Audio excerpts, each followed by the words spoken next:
Welcome back to the channel. Today I'm going to give you some quick tips and tricks for AN hose assembly.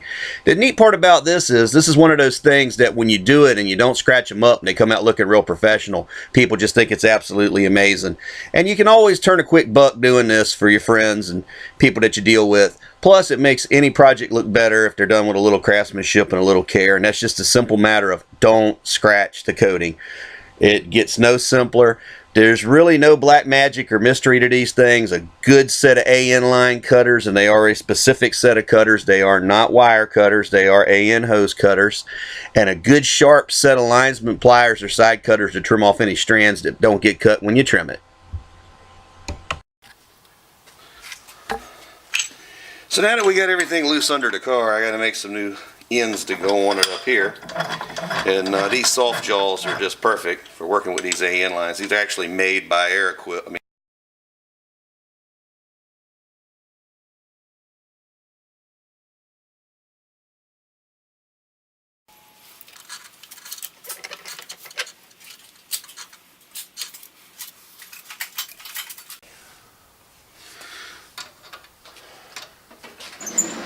Now they do make some really sweet aluminum wrenches for doing this, like I said. And I don't have a pair of them, but as long as you're real careful, you can do this without scratching these things.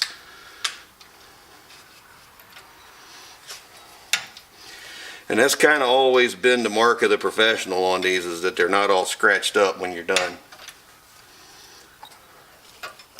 Rather, they're on airplanes, race cars, trucks, boats. Now, some of them, you're gonna, just the corners, even with the aluminum wrenches, the anodizing or the coatings are so thin that on the sharp corners of the nut itself, it will take it off. And there's a way to easily get around that. It's a temporary fix, but it'll get you through shows and such. And I'll show you that later.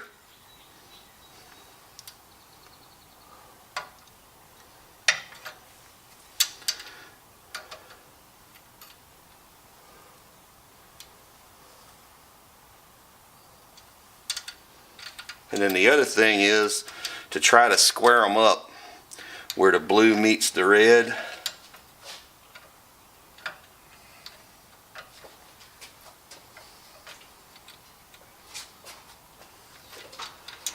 There we go. Now that end's ready to go on.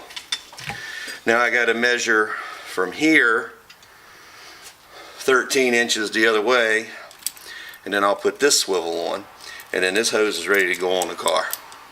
Then once we pressurize it, once the fuel system and all is hooked back up, we can pressurize it and check for leaks. Worst case scenario, we have to take it back off and redo it.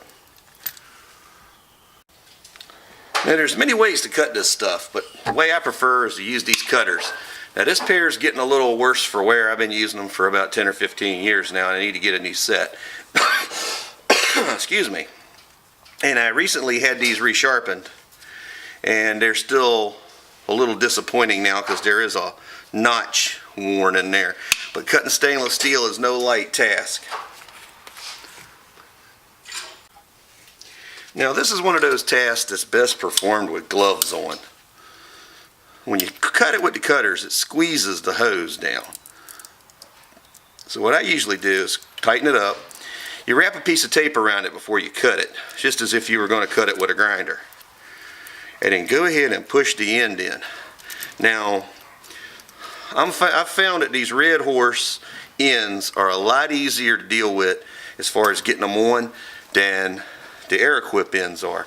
And I've yet to see where there's any detrimental effect, such as leaking easier or anything like that.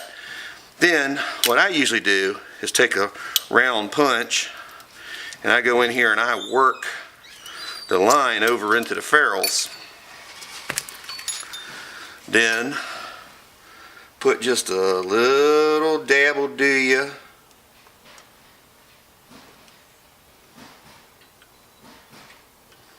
Put just a little drop of oil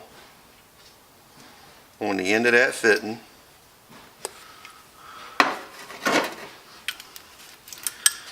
Help it go in. and you always start these by hand. And if you feel any binding at all, as I said earlier, back up. Because all it takes is just a hair of a twist, and you've rolled the thread, and it's going to tear its way in, it's going to cut, and there's nothing you can do about it, and you're going to either break it off before it snugs up where it needs to be, or you'll never get it apart again.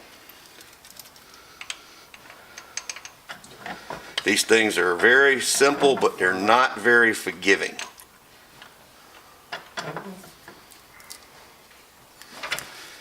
And again, the soft jaws and the vise makes it easy. You can spin this way or you can spin this way.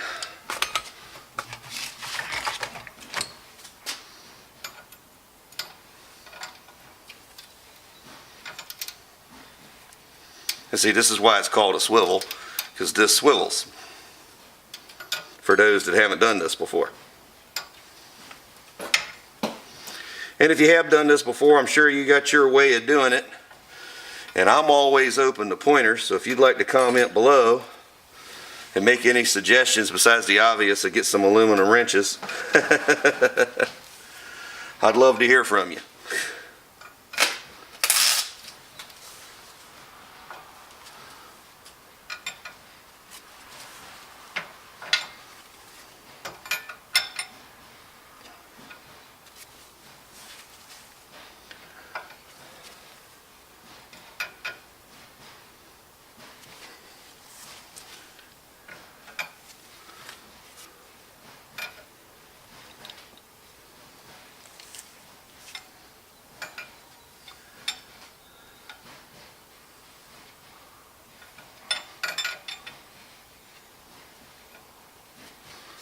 And there's that one.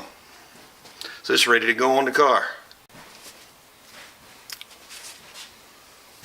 And here we are, no scratches on either end, all ready to go. And then you can take a little razor blade and trim the tape off and just peel it out of the way, and it's ready to go on the car. Last thing to do is roll up under there and check for leaks after you get it on and pressurize everything. I'll do a more step-by-step video on how to assemble AN fittings in the future. This was just a quick intro or a small refresher depending on whether you've done this kind of work before or not, with a few tips and tricks added in. As I said earlier, this is a real confidence build and skill to learn. It has a very high yield result. If you don't scratch the fittings, it looks very professional and craftsman-like when you're done. It also helps you get used to having tools in your hand and working by feel as well as sight. It's all about muscle memory, just like playing a musical instrument. The more you do this, the easier it becomes, and the easier it is not to scratch the fittings. I keep saying don't scratch the fittings because that's the most important takeaway from here. True, the aluminum wrenches will help, however, they are not required.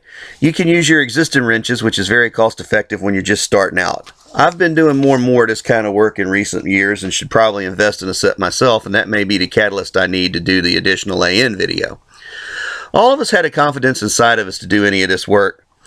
Anything for that matter. We just need to find the right catalyst to unlock it. Step out of your comfort zone. Apply a skill that you already have. Learn a skill. Exercise some knowledge. If you don't have the knowledge, you don't have the skill, then by all means go out and find it. Read a book, Google it, YouTube it, go speak to a master craftsman. They love to share their knowledge. Just be polite, don't overstay your welcome, and by all means, don't interrupt their workflow. You'd be surprised what you can learn. As you've heard me say before, and I'll say it again, get better by learning and learn to get better.